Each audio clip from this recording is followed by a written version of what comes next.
सुप्रभात। विश्वरूप। विश्वरूप भगवान का विश्वरूप दिव्य है, अविनाशी है, अक्षय है। इस विश्वरूप में अनंत ब्रह्मांड है तथा उन ब्रह्मांडों की उत्पत्ति, स्थिति और प्रलय करने वाले ब्रह्मा, विष्णु और शिव भी अनंत है। इस नित्य विश्वरूप से अनंत विश्व उत्पन्न होकर उसमें लीन होते रहते हैं, पर यह विश्वरूप अव्यय होने से ज्यों का त्यों ही रहता है। यह विश्वरूप इतना दिव्य अलौकिक है कि हजारों भौतिक सूर्यों का प्रकाश भी इसके प्रकाश का उपमेय नहीं हो सकता। इसलिए इस विश्वरूप को दिव्य चक्षु के बिना कोई देख भी नहीं सकता। तो ज्ञान चक्षु के द्वारा संसार के मूल में सत्ता रूप में जो परमात्मा तत्व है उसका बोध होता है, और भाव चक्षु से संसार भगवत स्वरूप दिखता है, पर इन दोनों ही चक्षुओं से विश्वरूप का दर्शन नहीं होता।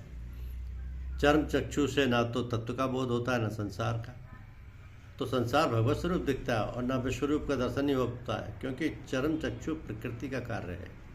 इसलिए चरम चक्षु से प्रकृति के स्थूल कार्य को ही देखा जा सकता है। वास्तव में भगवान के द्विभुज, चतुर्भुज, सहस्त्रभुज आदि जितने भी रूप हैं वे सबके सब दिव्य और अव्यय हैं। इसी तरह भगवान के सगुण निराकार, निर्गुण निराकार, सगुण साकार आदि जितने रूप हैं वे सबके सब भी दिव्य और अव्यय हैं। तो माधुर्य लीला में तो भगवान द्विभुज ही रहते हैं, परंतु जहाँ अपना कुछ आश्चर्य दिखलाने की आवश्यकता होती है वहाँ भगवान पात्र, अधिकार, भाव आदि के भेद से अपना विराट रूप भी दिखा देते हैं। जैसे भगवान ने अर्जुन को मनुष्य रूप से प्रकट हुए अपने ध्वज रूप शरीर के किसी अंश में विराट रूप दिखाया। तो भगवान में अनंत, असीम ऐश्वर्य, माधुर्य, सौंदर्य, औदार्य आदि दिव्य गुण हैं। उन अनंत दिव्य गुणों के सहित भगवान का विश्वरूप है। भगवान जिस किसी को ऐसा विश्वरूप दिखाते हैं उसे पहले दिव्य दृष्टि देते हैं। दिव्य दृष्टि देने पर भी वह जैसा पात्र होता है, जैसी योग्यता और रुचि वाला होता है, उसी के अनुसार भगवान उसको अपने विश्वरूप के स्तरों का दर्शन कराते हैं।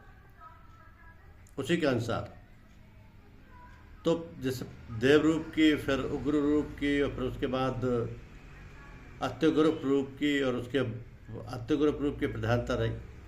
तो अत्युग्र रूप को देखकर जब अर्जुन भयभीत हो गए तब भगवान ने अपने दिव्याति दिव्य विश्वरूप के स्तरों को दिखाना बंद कर दिया। अर्थात अर्जुन के भयभीत होने के कारण भगवान ने अगले रूपों के दर्शन नहीं कराए। तात्पर्य यह है कि भगवान ने दिव्य विराट रूप के अनंत स्तरों में से उतने ही स्तर अर्जुन को दिखाए जितने स्तरों को दिखाने की आवश्यकता थी और जितने स्तर देखने की अर्जुन में योग्यता थी। धन्यवाद।